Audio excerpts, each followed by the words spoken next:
Assalamualaikum warahmatullahi wabarakatuh. Selamat datang di kelas psikometri. Hari ini kita pertemuan ke-12 membahas tentang scoring, tabulasi, dan parameter. Ada beberapa pertanyaan yang harus saya sampaikan sebelum kita melanjutkan materi. Yang pertama adalah, apakah skala Anda yang telah Anda berikan kepada subjek tryout telah mendapatkan 3 validasi dari expert judgment? Yang kedua adalah, apakah jumlah item skala Anda sama jumlahnya dengan yang terdapat di dalam blueprint? Jadi berapa jumlahnya? Yang ketiga, apakah skala Anda benar-benar tertujukan kepada subjek tryout yang memiliki karakteristik yang sama dengan real subjek penelitian Anda? Jadi misalkan Anda nanti ingin meneliti kepada mahasiswa semester 3, apakah karakteristiknya ya memang seperti yang Anda tuliskan, yang Anda inginkan?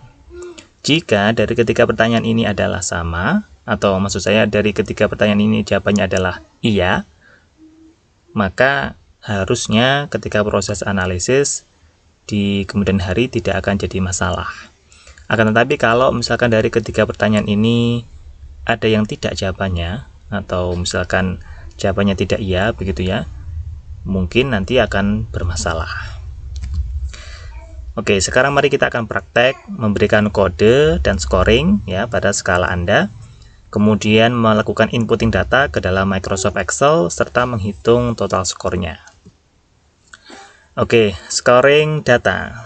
Jadi siapkan skala yang sudah Anda berikan kepada subjek tryout. Ya, silakan dikumpulkan. Kalau misalkan bentuknya soft file, berarti Anda siapkan datanya di layar Anda. Kemudian Anda berikan kode skala Anda itu masing-masing menjadi misalkan subjek 1 untuk kodenya adalah S1. Subjek 2 berarti kodenya S2. Subjek tryout 3 berarti kodenya adalah S3 dan seterusnya. Jadi masing-masing subjek itu harus Anda berikan kode, begitu ya. Tidak nama, begitu ya. Jadi kode.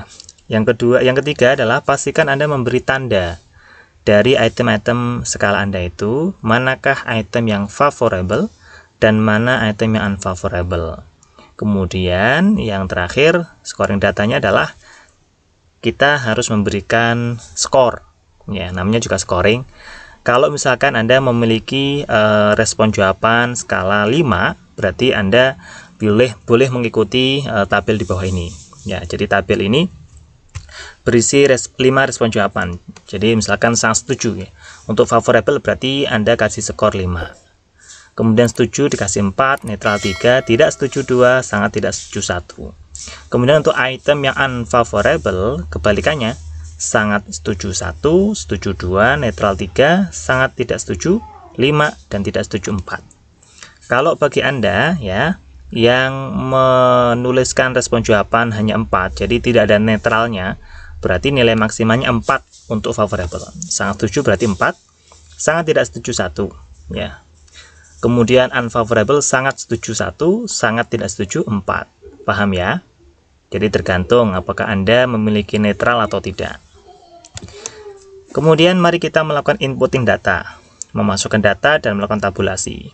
Jadi siapkan skala dengan skor dan kode subjek yang sudah Anda berikan. Silakan buka Microsoft Excel ya. Kemudian mari kita melakukan inputting data skor item ke dalam Microsoft Excel. Kemudian melakukan penghitungan total skor di masing-masing pernyataan. Contoh ya, saya memiliki 10 subjek. Kemudian item saya dalam skala saya ada 15. Jadi di sini ini adalah subjeknya. Jadi Anda menuliskan subjek Anda di sini. Ya, S1, S2, S3 tadi di sini. Ya. Sampai seberapa banyak subjek Anda? Misalkan 40 30 ya, berarti ya sampai 40 30. Ya, begitu 60 berarti ya sampai 60. Subjek 60 gitu ya. Kalau Anda mau menuliskan subjek 1 seperti ini, jangan ada spasinya ya. Jadi langsung subjek 1 tanpa spasi. Kalau S1, S2, S3 langsung saja, tidak usah dikasih spasi. Yang item juga begitu. Item 1, item 2, item 3 begitu. Jadi tidak usah dikasih spasi. Ya, nanti supaya enak ketika mau mentransfer ke SPSS. Nah, saya kasih contoh, misalkan subjek 3. 1 1 1 Ya, ini item 1 1. Berarti kalau 1 misalkan ini itemnya favorable ya. 1 di sini kita bisa melihat favorable berarti 1, berarti dia jawabnya sangat tidak setuju, gitu kan. Nah, kemudian subjek 7. Item nomor 5 3 itu berarti netral, ya kan, netral, 3 netral ya, dan seterusnya. Bisa apa lagi, subjek 4 2, item 1 2 ya, subjek 4 2 itu berarti apa, kita lihat kalau dia unfavorable berarti setuju, gitu ya. Jadi seterusnya seperti itu. Nah, Anda masukkan ke Microsoft Excel, ini melakukan apa namanya, tabulasi. Kemudian dari masing-masing item ini di masing-masing subjek Anda totalnya berapa, 47. Berarti 2 tambah 3 tambah 2 tambah 2 tambah 2 tambah 4 dan seterusnya sampai ke sini, totalnya adalah 47.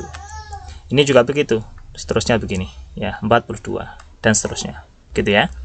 Nah, ini adalah proses melakukan inputting data dan tabulasi. Yang sebelumnya tadi ketika Anda memberikan kode ya, dan juga memberikan skor 5 4 3 2 1 atau 4 3 2 1 atau 1 2 3 4, itu adalah scoring.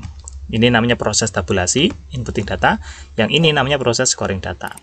Oke, paham ya? Nah, sekarang kita akan menuju pada sesi pengantar dari parameter item dan tes.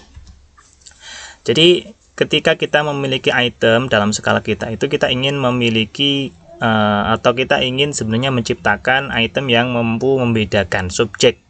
Ya, jadi apakah item kita itu mampu membedakan subjek mana yang memiliki dan tidak memiliki atribut yang diukur. Anda mau mengukur motivasi kerja menggunakan item-item yang Anda buat. Apakah item yang Anda buat itu bisa membedakan subjek mana yang dia memiliki atribut yang diukur atau tidak? Ya.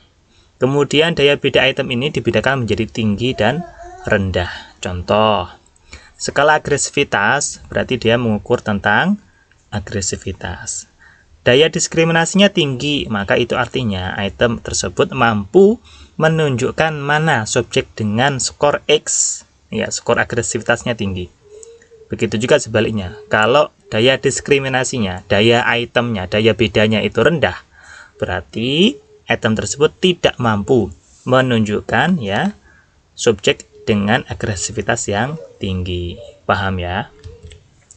Kemudian ada lagi namanya indeks daya diskriminasi item. Kalau tadi daya diskriminasi item atau daya beda, sekarang indeks daya diskriminasi item, yaitu indikator konsistensi antara fungsi item I dengan fungsi skala secara keseluruhan. Sering disebut juga sebagai konsistensi item total. Apa fungsinya?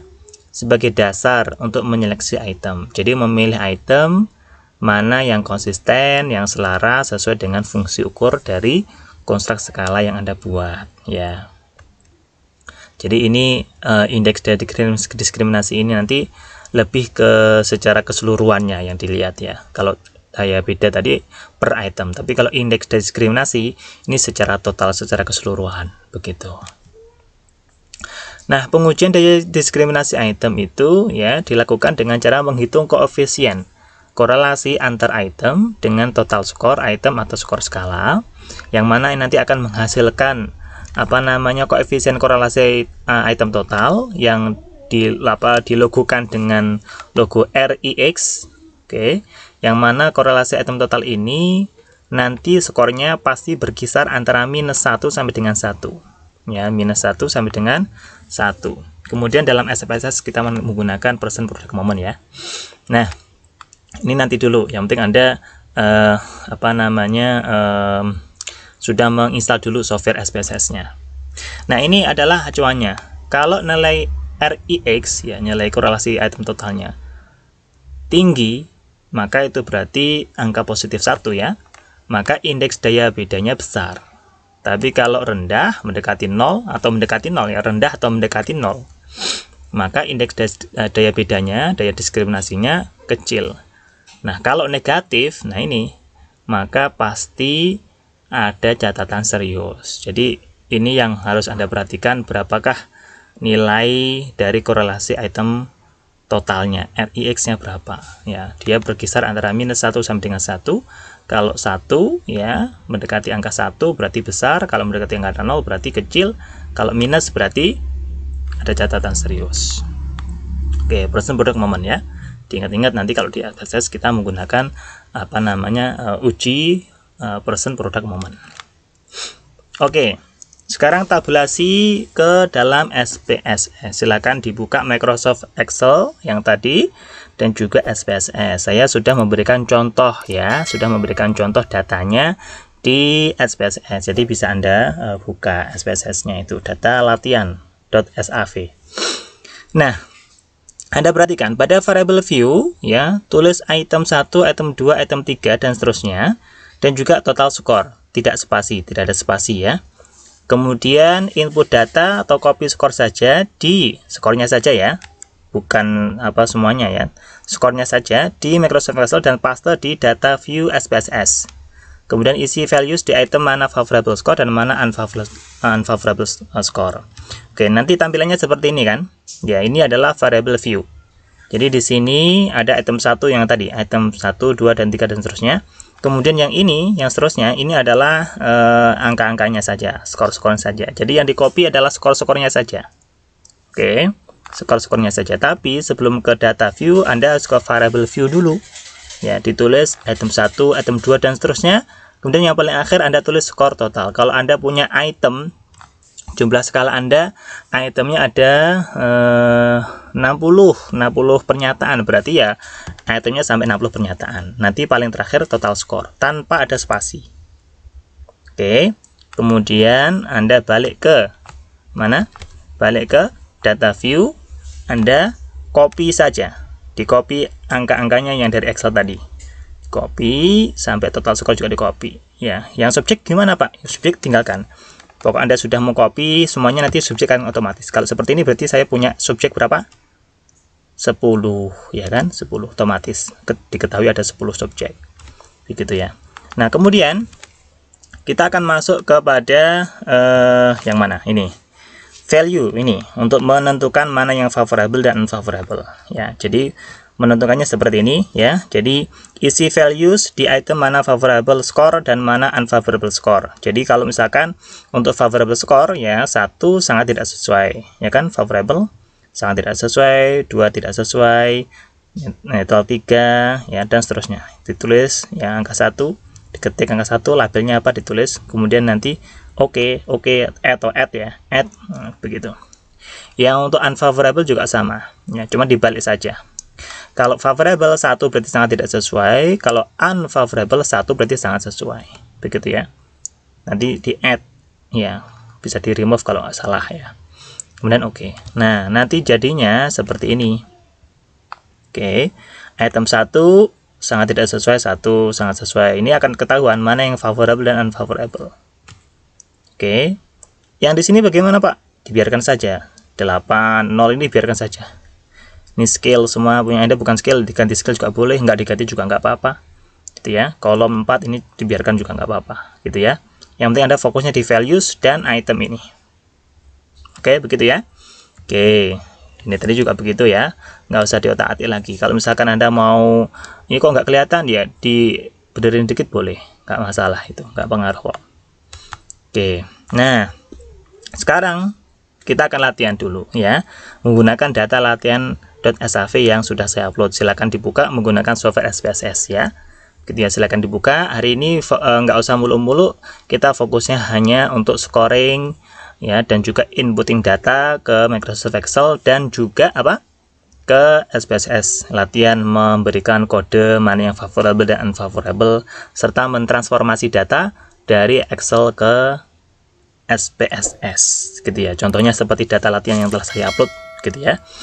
Oke, minggu depan pertemuan ke-13 kita akan berbicara tentang analisis item. Akan ada uji indeks daya diskriminasi item. Nah, ini kita sudah melakukan analisis nih minggu depan ya. Kemudian uji reliabilitas, kita menggunakan SPSS dan siap-siap akan ada item yang gugur di sini. Oke, kira-kira begitu. Terima kasih. Assalamualaikum warahmatullahi wabarakatuh.